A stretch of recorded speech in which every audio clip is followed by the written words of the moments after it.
Olá, meus amigos, dando continuidade aos nossos estudos, veremos na aula de hoje o controle difuso.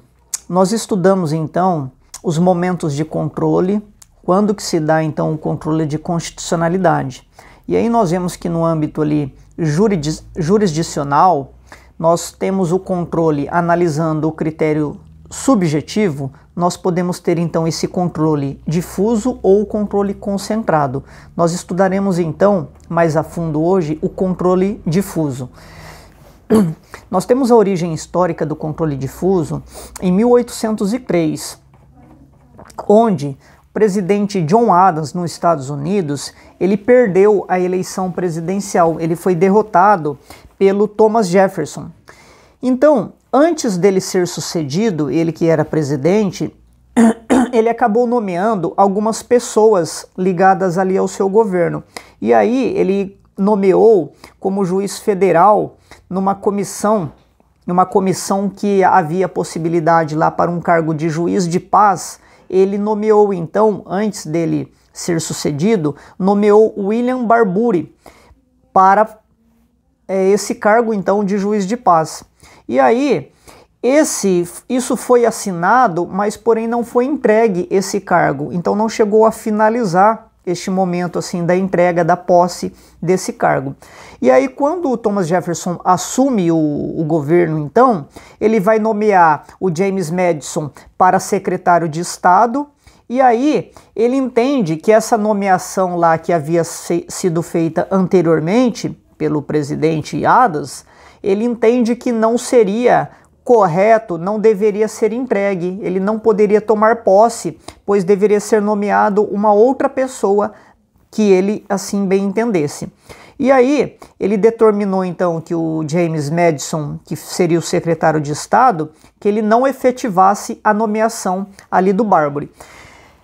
Após o Barbury tomar conhecimento disso, ele vai requerer aí justificativas, explicações. E como isso não ocorre, ele acaba entrando então com uma ação buscando ali efetivar a sua nomeação que havia ocorrido, porém que não havia então se efetivado até aquele presente momento. Isso foi então parar na Corte dos Estados Unidos, ele entrou com uma ação na Corte Americana, e aí dos vários pontos aí que foi analisado, foi essa questão, se a Suprema Corte dos Estados Unidos, ela seria competente para analisar, para julgar aquele remédio constitucional, o mandado então impetrado.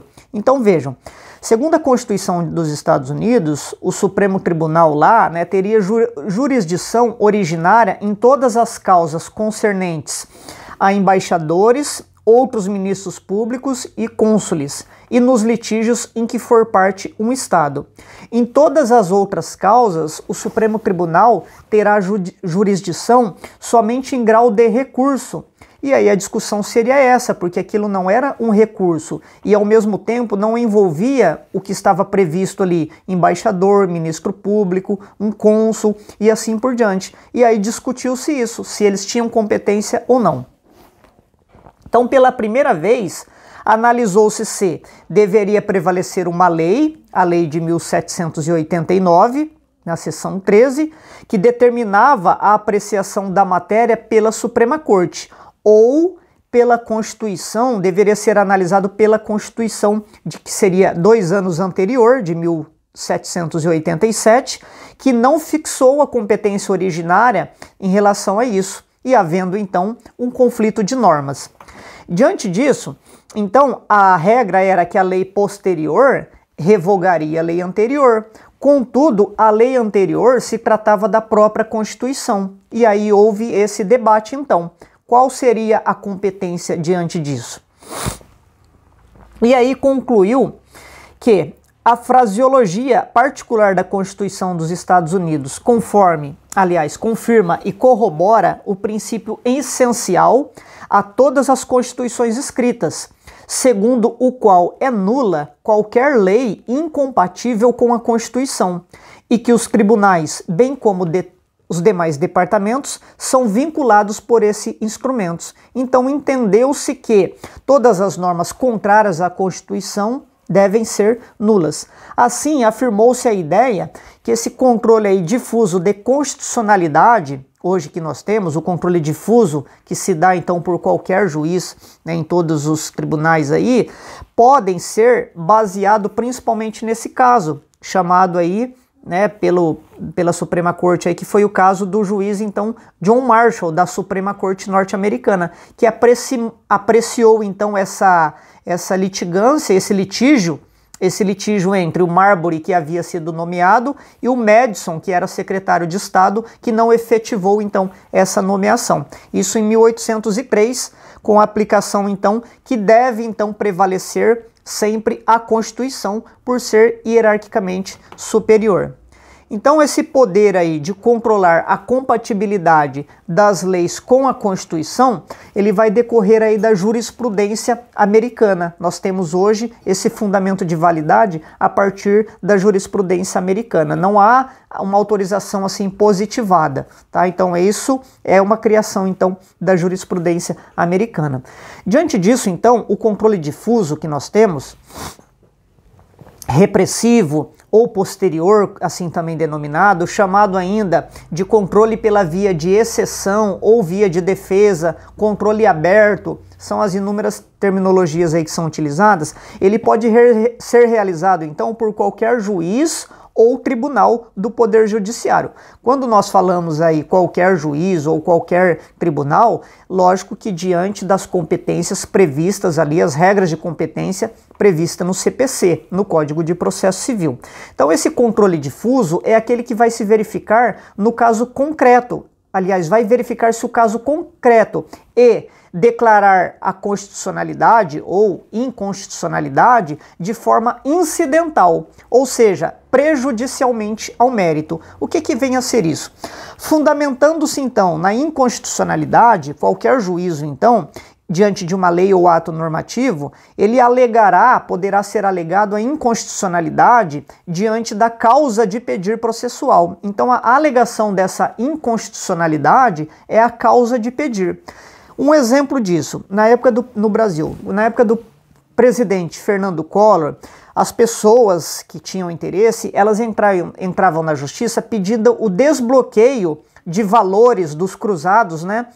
Esses valores haviam sido bloqueados, então as pessoas ingressavam pedindo o desbloqueio desses valores, alegando que aquele bloqueio realizado era inconstitucional. Então a causa de pedir é a declaração da inconstitucionalidade, mas o pedido ele é diverso. O pedido é o quê? O desbloqueio. As pessoas queriam liberar aquele valor que eram delas. Entendem essa diferença? Então, a causa de pedir é a inconstitucionalidade. Eu quero que se declare a inconstitucionalidade. Porém, o objeto ali, ele é diferente. O mérito, no caso, o pedido principal, ele é diferente. Então, por isso que ele é esse controle difuso chamado de incidental. Essa é a regra. Agora, nós temos então que esse controle difuso nos tribunais, principalmente quando se dá nos tribunais, nós temos uma particularidade no que se refere à cláusula de reserva de plenário. Vamos ver o que é isso. A parte sucumbente, ela pode então, a parte que perde numa determinada ação, ela pode então ingressar com um recurso, ela pode entrar, devolver essa matéria para que o tribunal venha a analisar. Tribunal, o juízo chamado de ad quem. E aí, o tribunal competente, ele vai distribuir para uma determinada turma, ou câmara, ou uma sessão, de acordo com o que é organizado aquele tribunal. E aí, arguida no controle difuso essa inconstitucionalidade de lei ou do ato normativo, o relator, após ouvir o MP, após ouvir o Ministério Público e também as partes, ele submete essa questão ao referido órgão fracionário, aquele órgão então que vai conhecer aquele processo. E aí ele pode ter duas decisões. Primeiro, rejeitar a arguição. Se rejeita a arguição de inconstitucionalidade, o julgamento prossegue em relação à inconstitucionalidade. Ou pode acolher. Se acolher, então, essa questão vai ser submetida ao plenário do tribunal ou ao seu órgão especial, onde houver. Então, volto a repetir. Se Sendo arguida a inconstitucionalidade, o tribunal ele pode rejeitar essa inconstitucionalidade e prossegue o julgamento. Se ele acolher, não é possível que somente aquela turma, aquela sessão ali, ela julgue, ela declare a inconstitucionalidade. Faz-se necessário submeter ao plenário, ou seja, a maioria dos membros daquele tribunal. Tá?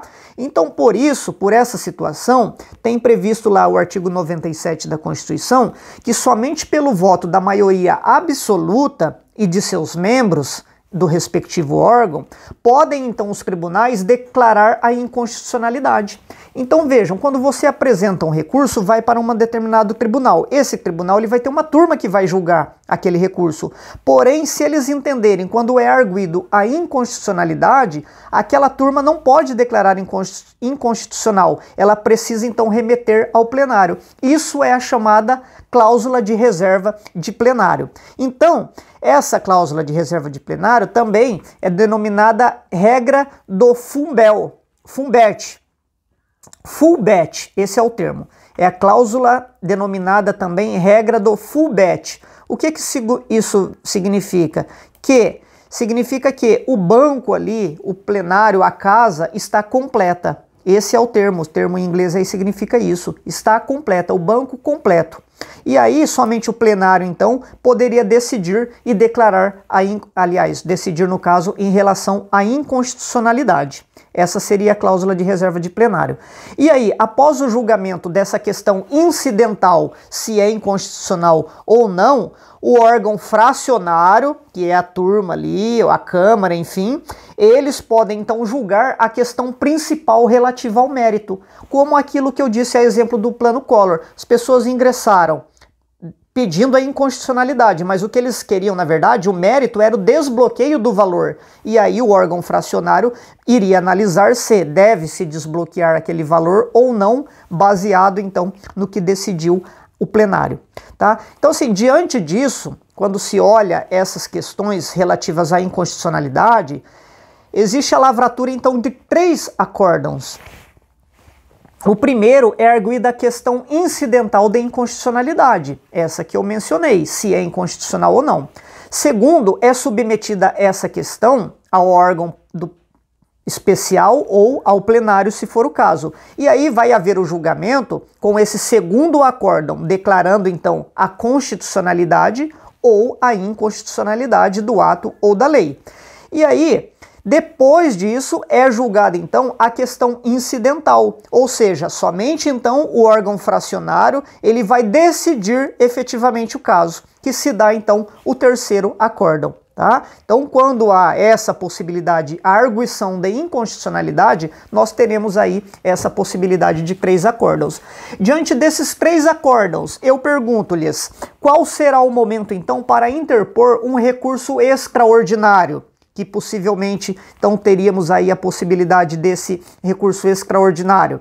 Veja, nós temos a resposta de acordo com o que está na súmula 513 do STF, que vai estabelecer que a decisão que enseja a interposição do recurso extraordinário é em relação à ao terceiro ali, o acórdão, ao órgão fracionário, que, completando o julgamento do feito, decide a questão principal. Então esse é em relação ao ponto a ser debatido em um recurso extraordinário, ao terceiro acórdão, que analisou então o pedido principal, o mérito da questão.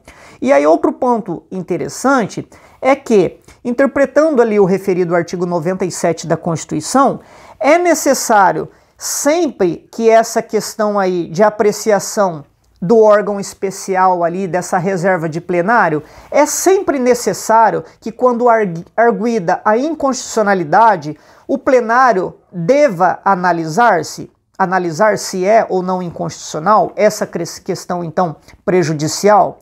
Veja, de acordo com Marcelo Caetano, que foi citado até pelo ministro Celso de Mello no RE 190.725-8 Paraná, a exigência de maioria qualificada para a declaração da inconstitucionalidade de lei ou ato normativo justifica-se pela preocupação de só permitir ao Poder Judiciário tal declaração quando o vício seja manifesto e, portanto, salte aos olhos um grande número de julgadores experientes caso o órgão seja colegiado. Ou seja, então exige-se essa maioria, exige-se a reserva do plenário quando tiver essa preocupação de analisar, então, que esse vício ele é manifesto e aí os números de julgadores precisam ser em maioria para poder ter uma decisão bem fundamentada, bem elaborada, em consenso, consensual. Essa seria a ideia. Porém, essa regra do 97, ela é uma condição de eficácia jurídica e da própria declaração da inconstitucionalidade. Então vai dizer que para ser eficaz aí a declaração e dos atos ali então, faz-se necessário essa condição de você submeter ao plenário. E aí nós temos, viola a cláusula de reserva de plenário, viola, quando a decisão fracionária de tribunal, que embora não declarem expressamente a inconstitucionalidade da lei ou ato normativo do poder público, afasta a incidência no todo ou em parte. Então, ainda que quando um órgão fracionário ele não declare a inconstitucionalidade, mas ele afaste a incidência no todo ou parcialmente, então vai violar essa cláusula de reserva de plenário. Ponto. Seria esse o entendimento. Ou seja, eu preciso, então, no que se refere à inconstitucionalidade, submeter a essa cláusula. Eu preciso necessariamente respeitar essa cláusula de reserva de plenário. Todavia, a doutrina vai entender que, diante do princípio de economia processual, segurança jurídica, racionalização orgânica da instituição jurídica, segundo a jurisprudência do STF, foi possível desenvolver algumas situações que nem sempre seria necessário respeitar a cláusula de reserva de plenário. Então vejam, nós acabamos de ver que é necessariamente obrigatório, mas nós temos um entendimento que em algumas situações seria possível dispensar.